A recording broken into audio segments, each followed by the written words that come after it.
Irmãos, a paz do Senhor, espero que estejam todos bem, em nome de Jesus. E nesta noite eu quero fazer um vídeo, mais um comentário acerca da Bíblia. E hoje, irmãos, eu quero falar de um tema um pouco complexo, mas vou tentar ser o máximo possível claro nas minhas palavras, Tem uma palavra mais simplificada para os irmãos entenderem. É o, o contexto de Ezequiel 20:48, Gênesis capítulo 15 e Apocalipse capítulo de número 7. Mas para eu fazer isso, irmãos, eu tenho que expor aqui um contexto histórico para os irmãos entenderem. Primeiro, é acerca da interpretação do livro do Apocalipse. Irmãos, eu tenho a minha corrente de pensamento dentro da escatologia, sou da Assembleia de Deus, penso escatologicamente falando de acordo com o pensamento da Assembleia de Deus, ou da maioria dos assembleanos. Sou pré-milenista, pré-tribulacionista e respeito os mesos e os pós. Respeito os amilenistas, os históricos e por aí vai. Todas as correntes escatológicas eu respeito, mesmo tendo o meu ponto de vista já definido. Tá.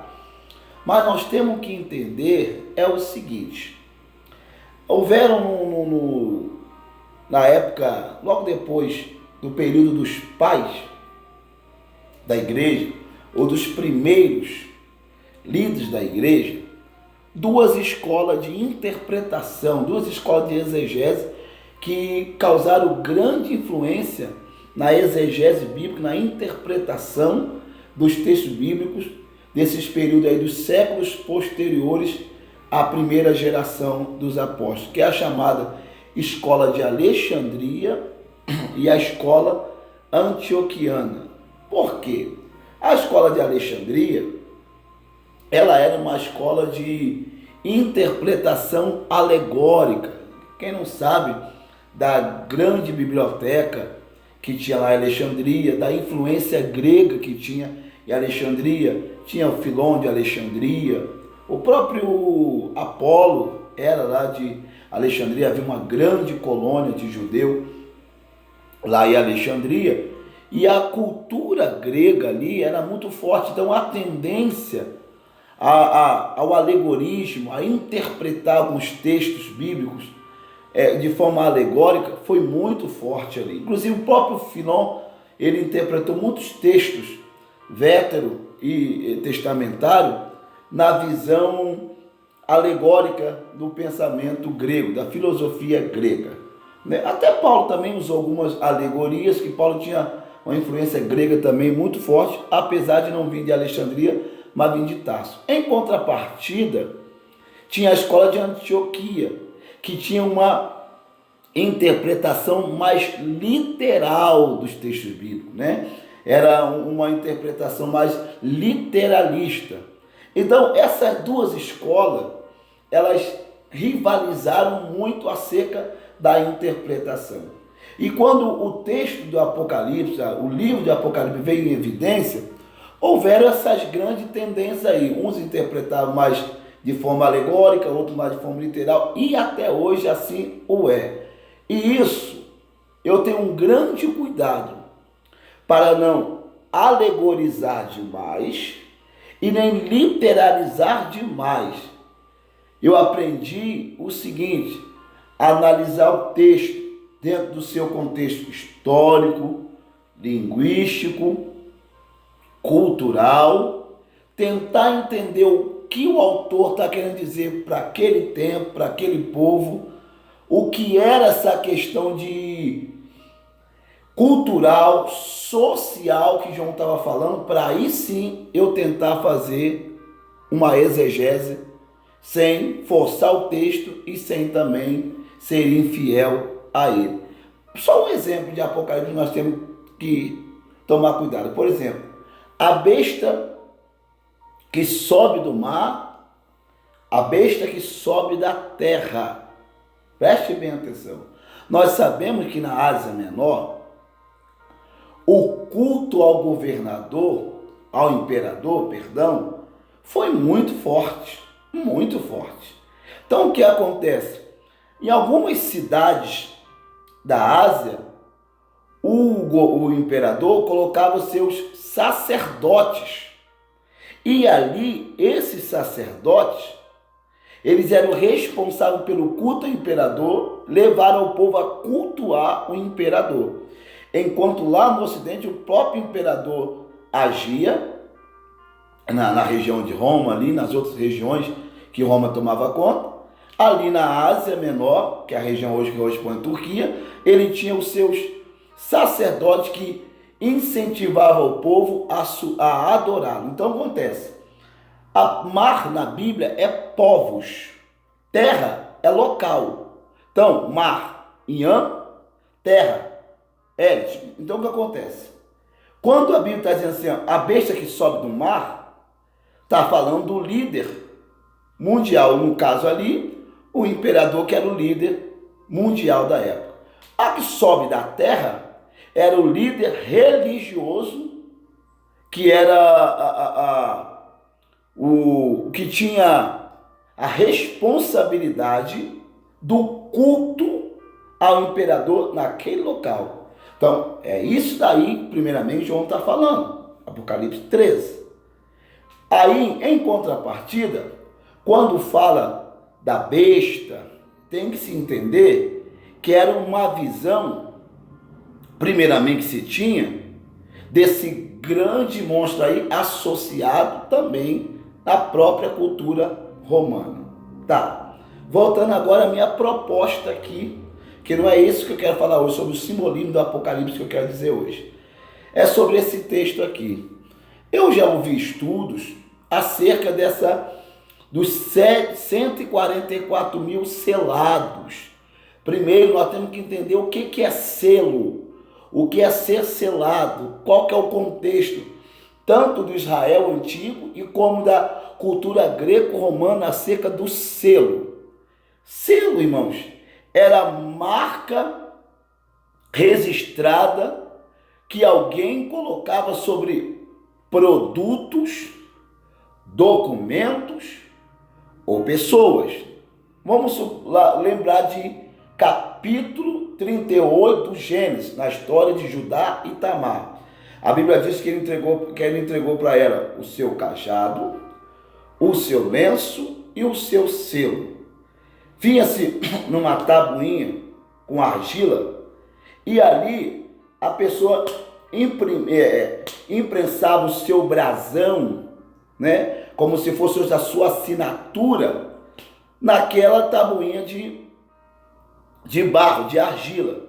E aquilo dali era como se podia servir de promissória e também como selar um documento ou algo que a partir dali teria a logomarca daquela pessoa, dizendo que aquele produto lhe pertencia, ou aquele documento tinha o seu selo, ou seja, como sinal que realmente foi feito por ele, assinado por ele, ou então também, além do mais, servia esse selo, era a garantia de um ressarcimento de algo que foi emprestado ou de uma garantia de algo que foi tratado e que depois, com esse selo, era garantia que o dono daquele selo iria cumprir. Olha para você ver isso. Essa situação era comum lá em Canaã, onde Judá viveu essa situação. Não mudou em nada, nem no período hebraico e nem no período greco-romano, porque Paulo falou assim, nós temos o selo do Espírito, e Ezequiel capítulo 9 falou dos homens selados, que o destruidor veio para matar, mas não matou aqueles selados. E João agora usa essa mesma linguagem para os 140 mil selados, ou seja, aquele que é marcado por Deus. Tem a logomarca de Deus. Tem a garantia de Deus que não morrerá. Primeiro tem que entender esse contexto de selo aí. Tá. Partindo dessa questão de selo, o que eu quero dizer? O livro do Gênesis, capítulo 15, vai dizer que Deus prometeu a Abraão a entregar aos seus descendentes a terra prometida, a herança da terra, perdão, que fugiu na memória, mas voltou, a herança da terra, desde o rio do Egito até o grande rio Eufrates. Essa região corresponde ao que é hoje denominado ao crescente fértil, que vai do Egito até o Eufrates, a antiga Mesopotâmia, que hoje corresponde ao Iraque. Vai do Egito, passa pela Palestina, sai lá no Iraque. Ora, irmãos, esse local corresponde a mais de 400 mil quilômetros quadrados. Do Nilo até o Eufrates, dá quase 26 horas de viagem, de tão distante que é, como se fosse um extremo ao outro. Deus prometeu isso a Abraão para entregar aos seus descendentes. Se vocês forem olhar na primeira instância, essa promessa ainda não se cumpriu. Porque quem conhece geografia da Palestina sabe que o Estado de Israel, desde os tempos de Davi e até hoje atualmente, é um Estado pequeno.